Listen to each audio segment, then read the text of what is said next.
W.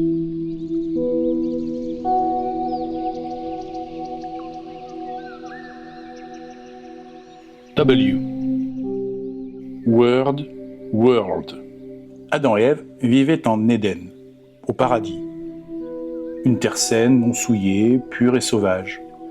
Ce monde était celui du grand œuvre, et non celui des hommes. Mais les hommes ne l'ont pas entendu ainsi. Sur un fond de papier aluminium froissé, argenté et brillant, flotte une petite planète en mousse, jouée anti-stress grossièrement peinte, pour suggérer continents et océans. L'éclairage transforme la surface réfléchissante en un espace cosmique improvisé. La planète, minuscule dans ce vide argenté, semble suspendue dans un moment de création. Ici, l'artiste joue sur une polysémie fondamentale. Word, la parole, et world, le monde. Dans la tradition judéo-chrétienne, au commencement était la parole. Dans l'ordre matériel, cette parole donne forme au monde. Ce W est donc un point d'origine.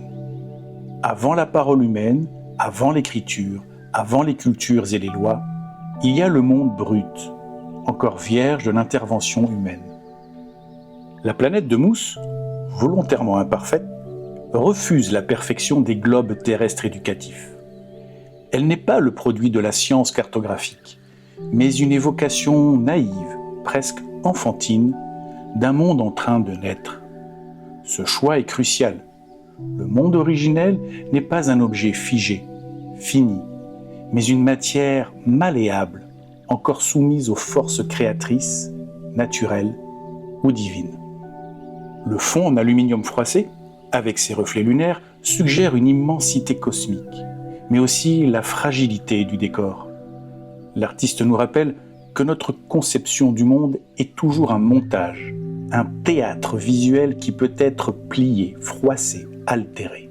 Cette matière réfléchissante est à la fois sublime et banale, comme pour dire « le sacré peut être contenu dans ce qui semble dérisoire ». En plaçant cette lettre juste après X, woman, on comprend mieux la progression. L'homme Y et la femme X sont posés dans leurs rôles sociaux, dans un monde déjà façonné par l'histoire humaine. Mais W nous renvoie avant cette histoire, au moment où ce monde ne portait encore aucune empreinte humaine.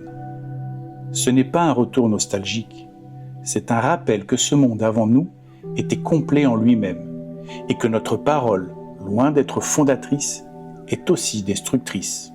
Enfin, ce W dialogue subtilement avec la fin de l'alphabet. Au bout du chemin, la lettre A promet une révélation, un dévoilement.